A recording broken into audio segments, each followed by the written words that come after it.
नमस्ते बेटिया, I'm JVN Dr. Suman Shekhawat, Department of Kaya Chikitsa, Faculty of Ayurvedic Sciences, Jyoti Vidyapeeth Women's University, Jaipur. Today we will discuss about Akshepak. Akshepak, one of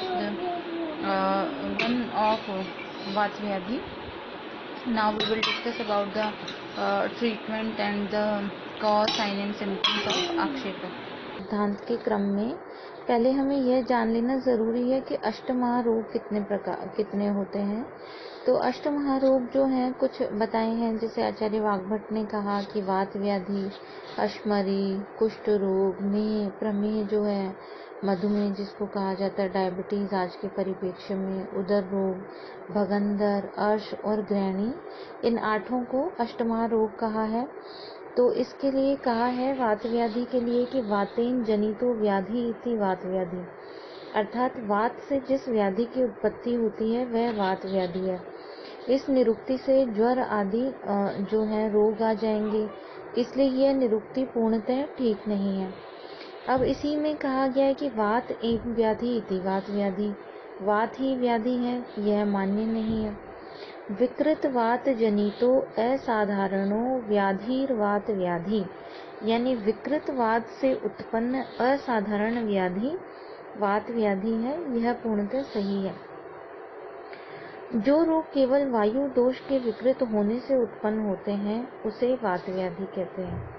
वात व्याधि जो है यह वातश विकार 80 प्रकार के होते हैं। इसके अंदर जो है अगर हम देखें कि इसका सामान्य निदान, तो वात विकार जो है इनका सामान्य निदान इस प्रकार से होता है, जैसे कि वातवर्धक आहार का सेवन करने से जैसे रूक्ष, शीत, लघु, कटु, तिक्त कषाय, अल्प मात्रा में, खर, विशद, उपवास विरुद्ध असात्म्य आहार का सेवन करने से, ये सभी वातवर्धक आहार हैं। अगर हम वातवर्धक विहार की बात करें तो इसमें वेग धारण, भय, शोक, चिंता, अति मैथुन, रात्रि जागरण, अति व्यायाम, अति पैदल चलना, उच्च भाषण, अधिक भार उठाना, ये सभी वातवर्धक विहार हैं। मार्गावरोध अर्थात वायु के मार्ग में अवरोध, धातु क्षय, रसादी धातुओं का क्षय, किसी रोग के कारण अतिकृश हो जाना, यह भी वात व्याधि की उत्पत्ति कर सकता है। दोष या धातु का आवरण, आम दोष के कारण पंचकर्म सम्यक प्रकार से ना होना। अगर हम संप्राप्ति की बात करें तो जो अभी हमने निदान डिस्कस किए, वो निदान का सेवन करने से वात का प्रकोप होता है। यह प्रकोपित वात व नाड़ियों की क्रिया सम्यक प्रकार से नहीं होती प्रकोपित वात के कारण, तो इसकी वजह से या तो वात के कर्मों की वृद्धि होती है या वात के कर्मों का ह्रास होता है। अगर वात के कर्मों की वृद्धि होगी तो आक्षेपक, कंपवात आदि रोग होंगे। अगर वात के कर्मों का ह्रास होगा तो पक्षाघात आदि रोग होंगे। वात जो है आयुर्वेद के अंदर 5 प्रकार की वायु बताई गई हैं, प्राण वायु, उदान वायु, समान वायु, व्यान वायु एवं अपान वायु।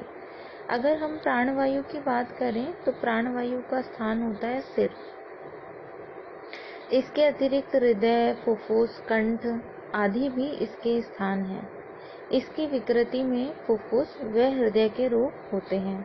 अगर हम उदान वायु की बात करें तो इसका मुख्य स्थान होता है कंठ एवं फुफ्फुस। इसकी विकृति से श्वास संबंधी कंठ रोग होते हैं। अपान वायु, इसका मुख्य स्थान ग्रहणी है। इसकी विकृति से ग्रहणी, उदरशूल, अनहा, अतिसार आदि रोग होते हैं। व्यान वायु, यह हृदय व सर्व शरीरगत व्याप्त रहती है। इसकी विकृति से दुर्बलता, कृशता, मांसपेशी क्षय आदि रोग होते हैं। अपान वायु, इसका मुख्य स्थान नाभि के नीचे है। इसकी विकृति से मूत्रकृच, मूत्राघात, अश्मरी, अर्श, गर्भ की असम्यक प्रवृत्ति आदि रोग होते हैं। इसी प्रकार से जो है हम अगर वात व्याधि देखें तो वात व्याधि ऐसी व्याधि होती हैं जिनका कोई पूर्व रूप नहीं होता, अर्थात ये जो व्याधियां हैं इनका सीधा लक्षण प्रकट होता है। जैसे कुछ व्याधियाँ होती हैं पक्षाघात, तो सीधे लक्षण आते हैं उस पक्षाघात में। अगर किसी को पैरालिसिस होगा तो सीधे सिम्टम देखने को मिलेंगे। इसी प्रकार से किसी को अगर सियाटिक ग्रंथि जन्य पेन है तो सीधे लक्षण देखने को मिलेंगे। ऐसा नहीं है कि पहले पूर्व रूप आएगा और फिर लक्षणों की उत्पत्ति होगी। अगर हम जो है इसकी वात व्याधि की बात करें तो व्यक्त लक्षण ही इसका पूर्व रूप होता है। इसका पूर्व रूप जो है वो अव्यक्त है और व्यक्त लक्षण ही इसके रूप होते हैं।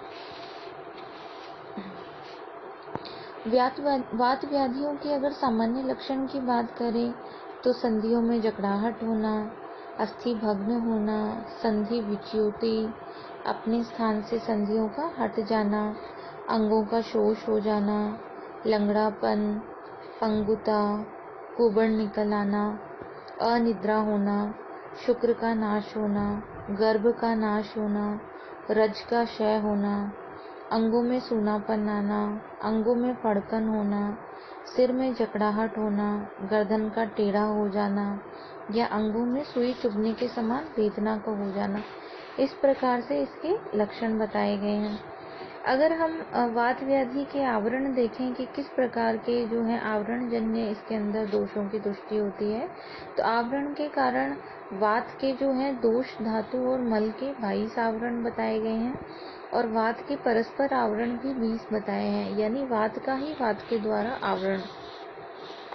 इस प्रकार से जो है वात व्याधि की अगर हम देखें कि ये जो कंडीशंस हैं इनमें किस तरह के चिकित्सा उपक्रम का प्रयोग किया जाता है, तो वात व्याधि चिकित्सा के सिद्धांत व अगर चिकित्सा सूत्र देखें तो इसमें स्नेहन, स्वेदन, संशोधन, नस्य, धूमपान, रसायन प्रयोग, आवरण में उपचार, इनका प्रयोग करते हैं।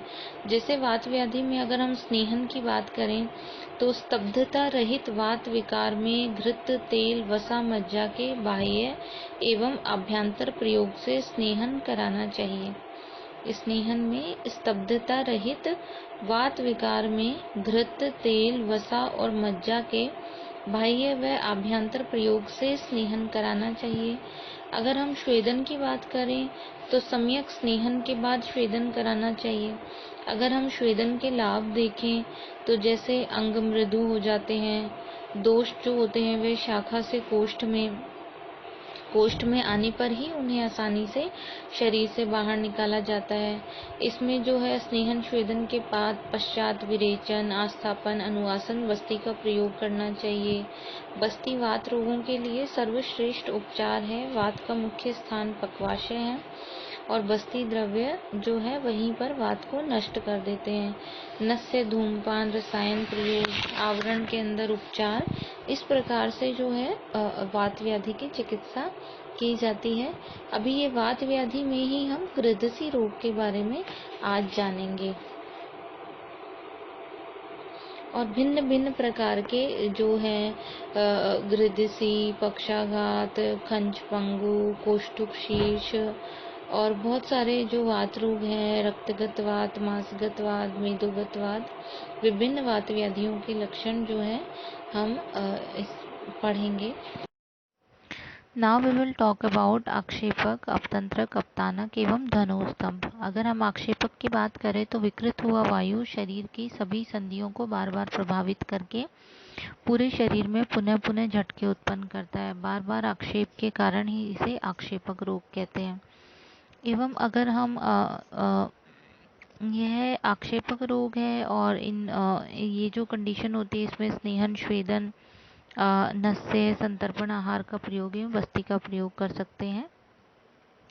Thank you. I hope you all are satisfied with this session. If you feel any kind of problem with this session, please mention it in comment box. I will resolve it soon. Thank you. नमस्ते बिटिया, हमेशा खुश रहो। I am JVN doctor Suman Shekhawat, department of काय चिकित्सा, Jyoti Vidyapeeth women's university, Jaipur. Today we will discuss about Avvahuk. Avvahuk, we can correlate Avvahuk with paralysis of the brachial plexus in modern science or in modern science aspect. First of all, we will talk that what is Nidana according to Ayurveda of avabahuk. अवबाहुक जो है इसको अलग अलग आयुर्वेद जो text है, आयुर्वेदिक जो शास्त्र है, इनके शास्त्रों में आयुर्वेद से संबंधित जितने भी शास्त्र हैं उनके अंदर इसके अलग अलग प्रकार के जो हैं कारण बताए गए हैं, निदान बताए गए हैं। जैसे अवबाहुक जो है इसका उल्लेख जो है वात व्याधि के अंतर्गत आया है। मेन इसका जो अगर हम कारणों के अंदर माने तो वात दोष जो है वो इसके लिए मेन रिस्पॉन्सिबल फैक्टर होता है। वात दोष वर्धक आहार विहार के सेवन की वजह से अवबाहुक जो है रोग की उत्पत्ति होती है। उसके अंदर जैसे अगर हम वातवर्धक आहार विहार कहें तो अगर हम वातवर्धक आहार देखें तो जिस प्रकार रुक्ष आहार का सेवन, शीत आहार का सेवन, अत्यल्प आहार सेवन या फिर असात्म्य आहार का सेवन या कटु तिक्त कषाय रस प्रधान आहार का सेवन, विषम आहार सेवन, नियम विरुद्ध आहार का सेवन और अध्यसन, दारुण अर्थात अतिशीघ्र कुपित होकर दूषित करने वाला आहार, खर अर्थात कठोर एवं रुक्ष प्रकार का आहार, विषमाशन या फिर अगर हम निदान की बात करें तो जिस प्रकार जो है अत्यधिक रात्रि जागरण, वेग धारण, चिंता, शोक, काम, भय, प्लवन जो है कष्टदायक शैया पर बैठना, अत्यधिक भाषण, अत्यधिक अध्ययन, अधिधावन, अभिघात, सुखपूर्वक न बैठना, क्रोध करना, दिवा स्वप्न, दिवा शयन, अति भार वहन, इस प्रकार जिस प्रकार अगर हम विशिष्ट निदानों की बात करें तो किसी प्रकार के चिरकालीन रोग से ग्रस्त होना, किसी प्रकार के जैसे रस रक्तादि दांतों का क्षय होना, किसी भी कारण से दोष धातु का आवरण अथवा वात का मार्गावरोध होना, वात दोष का स्वयं ही क्षय होना, शरीर में अत्यधिक आम्ररस की उत्पत्ति होना, असम्यक प्रकार से पंचकर्म का प्रयोग। इसी प्रकार जैसे अन्य निदान है रक्त धातु का निर्हरण या फिर मर्म स्थानों पर आघात, पुरुष का क्षय, ग्रीष्म ऋतु, वर्षा ऋतु में अस्वाभाविक जो है स्वाभाविक रूप से वात का प्रकोप होता है। दिन और रात्रि के तृतीय भाग में स्वाभाविक रूप से वात का प्रकोप होता है, अन्य के जीर्ण होने पर वात का प्रकोप। इस प्रकार के जो हैं वात दोष कारक जो आहार हैं एवं विहार हैं या फिर जैसे गर्दन में आघात लगना या फिर अंश संधि जो है उसका विश्लेष हो जाना, डिसलोकेशन ऑफ शोल्डर जॉइंट या फिर जैसे अक्षकास्थि जो है क्लेविकल का भग्न हो जाना या फिर ट्यूमर के कारण या जैसे ब्रेकियल प्लेक्सिस में आघात होकर के पैरालिसिस उत्पन्न हो जाना, इन सभी निदानों के कारण जो है अवबाहुक रोग की उत्पत्ति होती है। अगर हम अवबाहुक के सामान्य लक्षणों की बात करें तो इसके अंदर जैसे अंश संधि जो होती है यानी कि जो हमारा शोल्डर जॉइंट है वहाँ की सिराओं में संकोच होता है, constriction of the when of the shoulder joint या फिर जिस प्रकार जो हस्त की चेष्टा का पूर्णतः नष्ट हो जाना, loss of function of hand is called as avabahuk या बाहु में शोष हो जाना, atrophy of muscle of arm. इसे जो है इस प्रकार के लक्षण जो है अवबाहुक रोग में देखने को मिलते हैं। इसी प्रकार जो है अगर हम इसके अंदर चिकित्सा की बात करें तो जैसे नस्य कर्म है या फिर स्नेहपान है या स्नेहपान के पश्चात भोजन का प्रयोग बताया गया है यहाँ पे, और जो है जैसे स्थानीय अभ्यंग और स्वेदन बताया गया है। विशेष रूप से अगर हम जैसे हमारे जो है आचार्य वाग्भट के अकॉर्डिंग देखें तो उन्होंने अष्टांग हृदय निदान स्थान के अंदर कहा है अंशमूल स्थितो वायु शिरा संकोच्य तत्रगा बाहुर प्रस्पंदित हरम जनयति अवबाहुकम।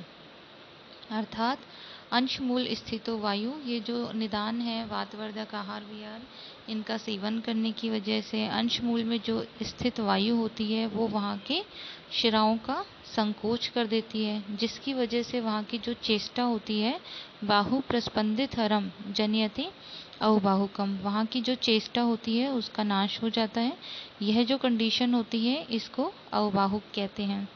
इसी क्रम के अंदर आचार्य वाग्भट ने इसके चिकित्सा के लिए कहा है अवबाहो हितम नश्य स्नेहश्च उत्तर भक्तिकम। ठीक है। यानी अवाहुक का जो रोगी है, जिसको जो अवाहुक से ग्रसित है, उसके लिए नस्य कर्म जो है वह हितकारी है। और यहाँ स्नेहपान के पश्चात इन्होंने भोजन का जो है विधान बताया है। इन्होंने स्नेहपान के पश्चात भोजन सेवन का के लिए कहा है। इसी क्रम में अगर हम देखें तो जो है जैसे शास्त्रोक्त जो ये चिकित्सा उपक्रम यहाँ बताया है, इसी के अंदर उन्होंने कहा जैसे जो वात व्याधि कारक जो योग हैं या फिर जो आसव अधिष्ट हैं या जो चूर्ण रस भस्म वटियाँ ये हमारे यहाँ बताई गई हैं, इनका प्रयोग किया जा सकता है। जैसे वात गजांकुश, महावात गजांकुश रस, वतारी रस, वात विध्वंसन रस, रसराज रस, और जैसे चूर्ण हैं तो अश्वगंधा चूर्ण या जो है एक पंचकोल चूर्ण, नागराध्य चूर्ण, नारसिंह चूर्ण, या फिर महारासनादिक्वात, रासना सप्तक्वात, रासना दशमूलक्वात, माशवलादिक्वात। या फिर अगर हम तेल के प्रयोग करें तो जैसे रसोन तेल या बला तेल, अश्वगंधा तेल, इस प्रकार से प्रयोग कर सकते हैं।